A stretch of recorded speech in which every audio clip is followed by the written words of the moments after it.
Good morning class 10th Hindi class में आपका स्वागत है बच्चों।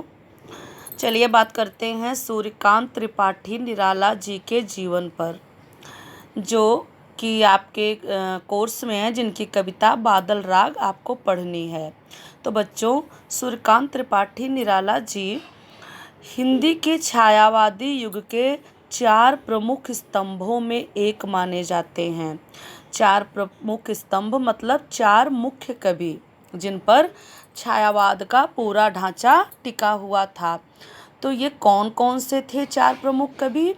पहली कवयित्री थी महादेवी वर्मा जी, दूसरे जयशंकर प्रसाद, तीसरे सुमित्रानंदन पंत और चौथे आपके प्रिय कवि सूर्यकांत त्रिपाठी निराला जी।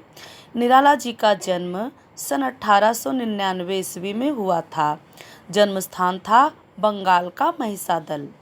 इनके पूर्वज उन्नाव जिला गढ़ाकोला गांव के निवासी थे और महिसादल में इनके पिता नौकरी करते थे, जिस कारण आपका जन्म महिसादल में हुआ था। इनकी माता के नाम का तो ठीक ठीक पता नहीं, लेकिन इनकी पत्नी का नाम मनोहरा देवी था। इनकी माता की मृत्यु इनके बचपन में हो गई थी, अर्थात जब निराला जी मात्र 3 वर्ष के थे तभी इनकी माता का निधन हो गया था। और जब ये 15 वर्ष की हुए तो इनका विवाह हो गया था। और जब निराला जी 20 वर्ष के हुए तो इनकी पत्नी की मृत्यु हो गई। और इनकी इस मृत्यु में सिर्फ इनकी पत्नी की मृत्यु नहीं हुई, एक महामारी आई थी जिसमें इनकी पत्नी, पिता, चाचा, भाई भाभी आदि की भी मृत्यु हो गई।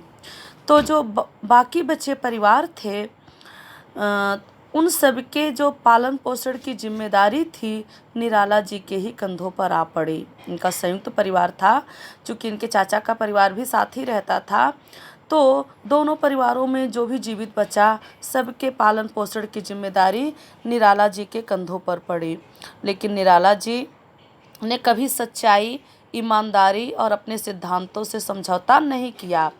भले इन्हें जीवन भर आर्थिक अभाव रहा, लेकिन इन्होंने पैसों के लिए कभी सिद्धांतों से समझौता नहीं किया और ये जीवन में कभी किसी से झुके और डरे भी नहीं।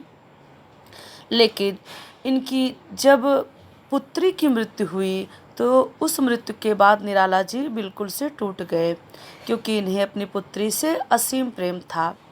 जब इनकी पत्नी की मृत्यु हुई थी तो इनकी जो पुत्री थी, जिनका नाम सरोज था, मात्र 1 वर्ष की थी।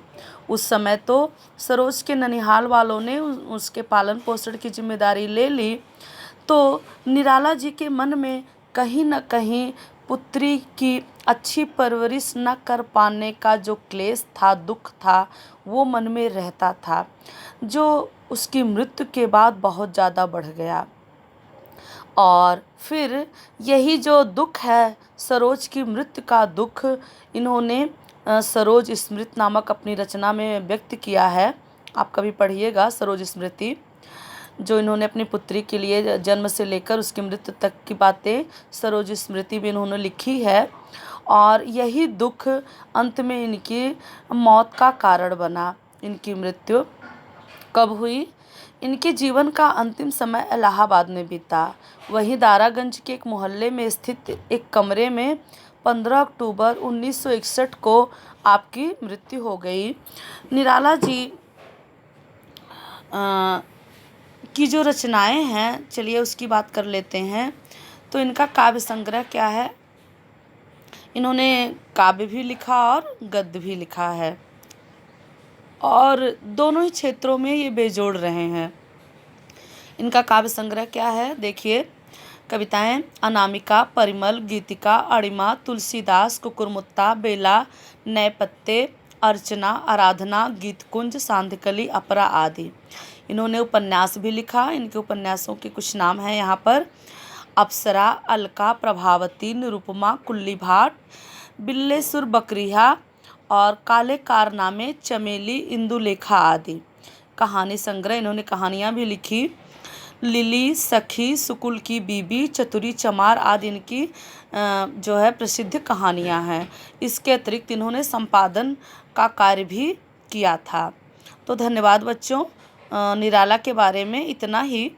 और अगर आप इनके बारे में और कुछ जानना चाहते हैं तो मुझसे आप पूछ सकते हैं। धन्यवाद।